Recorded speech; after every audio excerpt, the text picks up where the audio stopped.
Hey, what's up, everybody? Lemon FT here, and welcome to our Persona 3 Reload review part 2. So, the way I wanted to do these, I'm thinking I'm going to either wait until every full moon, or I'll have like a certain, specific amount of time, because the arcs are obviously determined by each full moon. We fight our final boss, or not final boss, we fight our big boss, and then we go into a new arc most of the time, and I've noticed I've been kind of off a little bit. Like, my last video was right before we went to get Fuka, and I should have done it after we saved Fuka, but that was my own mistake. So right now, I don't even remember what day I'm on. I need to start taking note of that. But we have some interesting things to talk about. So first things first, we saved Fuka, got her. The mission looks way better than in FES. That was really like the last bit that I remember from FES when I was playing on the emulator. It was like trying to save Fuka, and then I remember the two shadows that attacked Mitsuru and Yukari, and then she awakened. We beat them. It was a lot of fun as usual. We unlocked some things like Thurgy. Thurgy, I believe that's the name of it. The ultimate move. Very, very cool. I was able to see all of the characters, except Junpei, because if I'm being honest, I stopped bringing in Junpei because Mitsuru's part of the squad now. Now that Fuka is our navigator, Mitsuru is on the squad. And my squad consists of main character, of course, Yukari, Akihiko, and Mitsuru. I think that's understandable. So, Junpei can just be the bench warmer. I'm not bringing him in, dude. He's goofy, but and I like him. Honestly, I think his voice acting is incredible. His voice actor went all out for this, and he did a great job. But I'm not bringing him into the Tartarus. I think I ended on floor 70, I think, right? I'm about to hit a new zone completely. I'm at the very top of the second layer. I forgot the name of it. And I have to wait for the next full moon to progress. Because like I said in the last video, I always get to I go as far as I can in one run and try to reach that ceiling. And then, I just continue doing the daily school life until the full moon, and then we unlock it. So, once we got to the top, first, before I say anything, Kirijo, very strong, very cool, very elegant. I like her fit. She uses a rapier. Her persona name, I forgot how to pronounce it, but whatever. Everything about her is so freaking cool, and they kept teasing it too, saying, oh, she's way better at combat and, surveillance and stuff. So I've been waiting for that. Like I said before, I never got to this point in FES, and I'm kind of mad that I didn't. Because, I stopped right when we saved Fuka. Right then. Once we were done with that boss fight, I never touched it again. And if I just got a little more, I would have gotten to play Mitsuru. But, better late than never. Yes. Okay, so we got to the top of the Tartarus, the next border, and we got every single letter or note that's left in there, right when you hit that cap to get to the next layer, it's like a letter from someone. It seems like someone was trapped in Tartarus, and it's always talking about the Kirijo family, which is Mitsuru's family. My theory is that the person who left these notes in Tartarus is Yukari's father, the one who supposedly died in the explosion at a Kirijo-owned factory or something. I think it was a factory. I think he has been leaving these notes, and I think he's in Tartarus. I think he's alive. I wouldn't be surprised. Also, I think Yukari holds this against Mitsuru. Really, it's getting more and more obvious now, where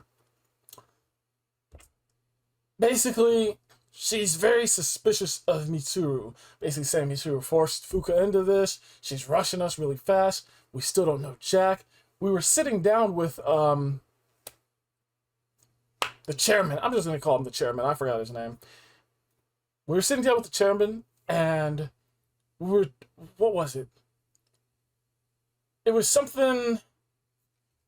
Hold on. I know I recorded it. Obviously, I have my recordings. I forgot what it was, but they were talking about something, and Mitsuru reacted in a really strange way. Like she sighed, like she knows something and isn't telling us, and that's a problem. And basically, we also saw when they give us little events where we could try to fix the command room controls, which basically just gives us like little mini stories, I guess. The first one was lame because we were just listening to the chairman make jokes. I think that was completely lame, unless that actually plays a role later in the story somehow. But this second one was leagues better and more interesting. So Junpei's door was left open to his dorm room, and Mitsuru came in with the cop guy who we buy the equipment from, and she was like, "Oh yeah, you know, there was a break-in and entering, a burglar." I was like, "What? We got robbed?"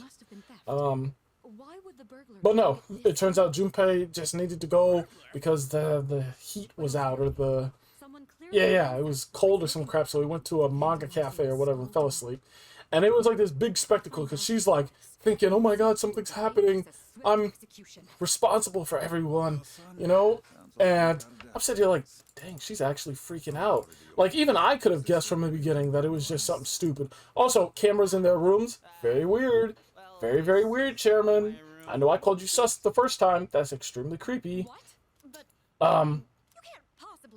Yeah, she's like, "I'm glad you're safe." And, you know, she's taking it very seriously. It's like someone who's, like, kind of out of touch a little bit, and she doesn't really get it. And she said it herself. She was surprised when he said this is how her room, his room always looks. And then the officer left, and she apologized. Like, the way she said it, dude, I was like, dang. Seems I grew up more sheltered than I realized. And I think that's going to play a key part in, like, her character. Well, it is, obviously. So, she didn't even yell at him. She wasn't even mad or frustrated. She was just, like, apologetic. And it seems like she's very overprotective of her friends, and she doesn't want them to be hurt at all, which I respect, but it's very interesting. Why? I want to know her story. I'll tell you right now, even though the plot is slower here than 4 and 5, in my opinion, I think when the plot starts progressing, it hits really good. I like it a lot. Obviously, I'm not going to make any declarations, "Oh, this story's better than 4 or 5 yet," because I haven't finished it. I can't make that judgment yet. Obviously, I've already made the decision that the graphics are the best, the character models are the best, the music, some of them didn't need to be remixed, in my opinion, or reloaded, if you will. I don't think the music's the best, personally. I think the ambush, when you ambush someone, and when you go into the boss fights, those are definitely amazing. I love the free exploration. I love that one, too. I also like it when we can explore at nighttime. That song is really good, too. But yeah, still 5 takes that for me. What else? What else? The game is really good. I'm loving it. I think I've pretty much unlocked all the mechanics that are available so far, especially with like 3G. That's so good. But I'm enjoying the story. There are some mysteries here surrounding the Kirijo family, talking about like buying the entire island or whatever, like generating power or something. I don't know what's up with that.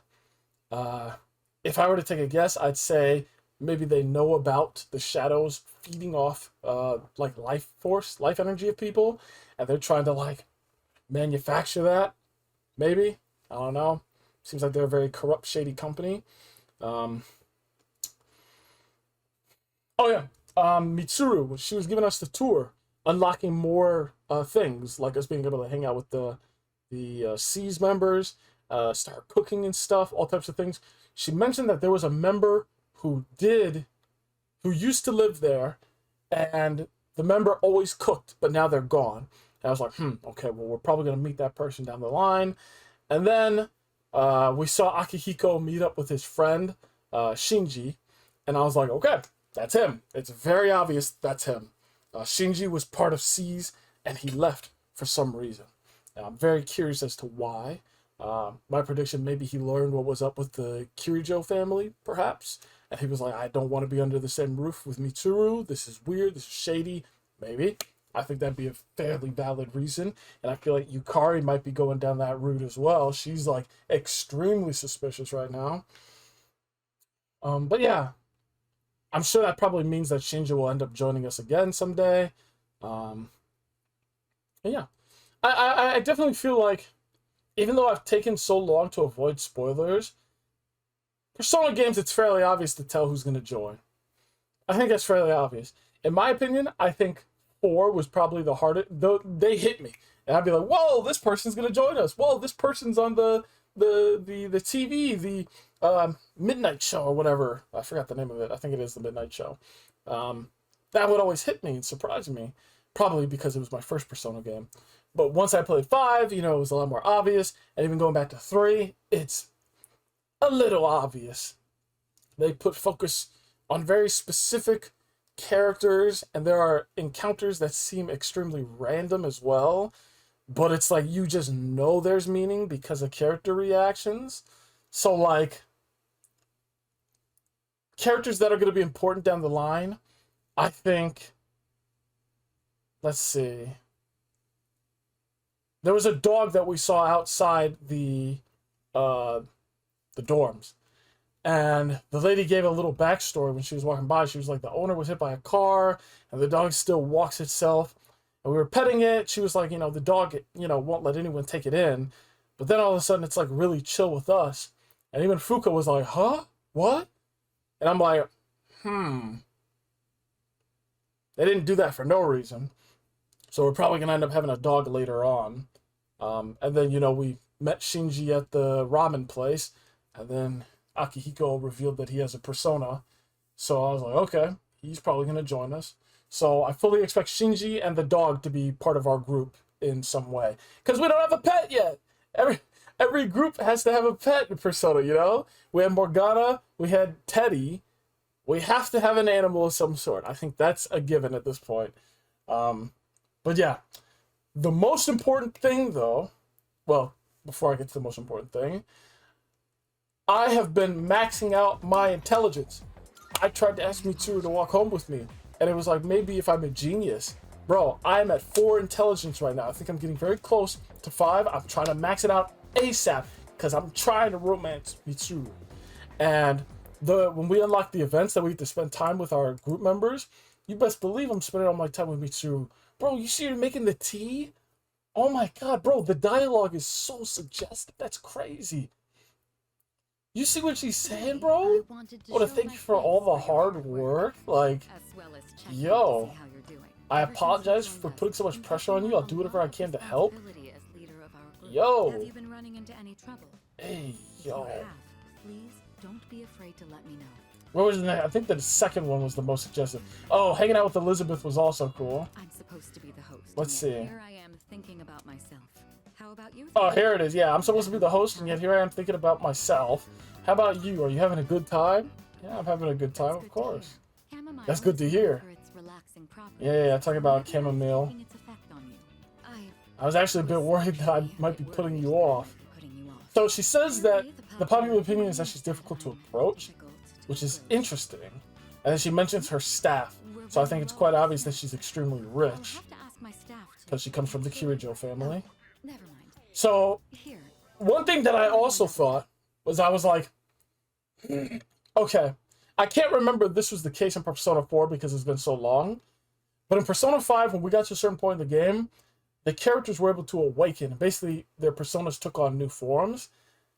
I wonder if that's the case in 3 as well. Don't tell me in the comments, of course, because that'd be a spoiler, but I think that happened in Golden as well. Maybe. I can't really remember all that well. Plus, the game is way older, so maybe they never even had that idea back then. I don't know. But, like, that tends to happen once you, like, max out their social link, right? And then they, like, awaken or whatever. I don't even have the social links for, like, Yukari and Mitsuru yet. And, yeah, like, we only have C's. So how the heck... am I like behind schedule? Am I behind the game right now? Because I believe I'm at June 23rd. That's the last video that I have, which is Akihiko talking to Shinji. And I'm like, dog, how much time do I have left in the game? Like, am I going to get a chance to do the romance, or am I going to get screwed over? So, we'll see. Almost every waking moment that I get, I spend time maxing my intelligence out, and I spend time with, what's her face? Oh, God. What's the little girl's name? Who's always at the shrine? I forgot her name. It doesn't matter. Maiko. Maiko, her story is sad, dude. Her voice actress absolutely killed it. She did great. But her story is so sad, bro. But yeah, I think I got Maiko's social link to like 8 or 9 right now. So we're almost done with her. I'm also maxing out the computer girl, the girl on the computer. I'm pretty sure she's a teacher at our school. I don't know who she'd be, but I mean, I guess the only teacher we really know is our homeroom teacher, the scuffed Kawakami. I forgot her name. But I assume it would be her, because she was talking about Mr. E or whatever, and I think they had some issues going on. So yeah, that would be interesting. I'm playing freaking World of Warcraft with my homeroom teacher. Again, I forgot the lady's name. But yeah, on to the most important part of the plot so far. We see that there are hitmen in the Dark Hour. So there's a revenge website where these people basically put hits on people. And in the Dark Hour, this group goes and wakes them up out of their coffin and claps them. I was like, whoa, that is heavy. That's interesting. And this might be like a cult, probably.